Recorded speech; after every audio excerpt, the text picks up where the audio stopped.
Elder and Eldritch by Martin Burka. Should you see a fallen, send us a prayer that they may bring them peace, otherwise they will bring you death. Igor felt like death. He could not get a full breath, and every joint asked only to be left alone, preferably far away. He approached the prone figure with curiosity instead of the prescribed summoning chants. Why would the gods' commandments mention this?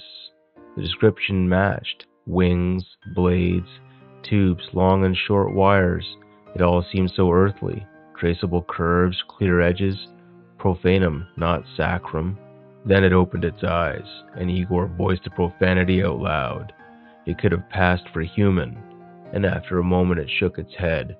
Rattling wires, several were broken, and answered curse with a ragged introduction. Angel. It was a peculiar name, but who was Igor to question the fallen nomenclature?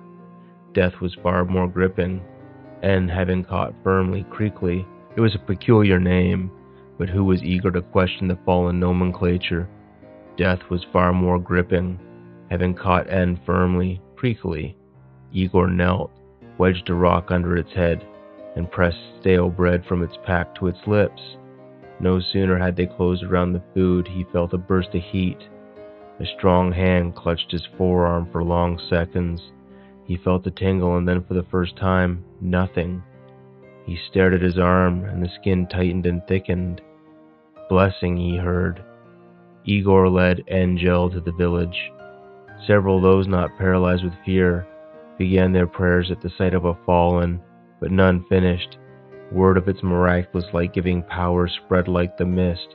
Food was given, and shelter, and scraps of metal, and the sacred tongue went unspoken. In time it taught them of new gods, or perhaps older ones they had followed before the elders filtered down from the stars, and they understood its purpose. Having healed the sick and given sight to the blind, the angel blessed the children, laying a hand on the foreheads of all but the gentlest. After a brief whimper or squeal, each seemed to gain in years and purpose.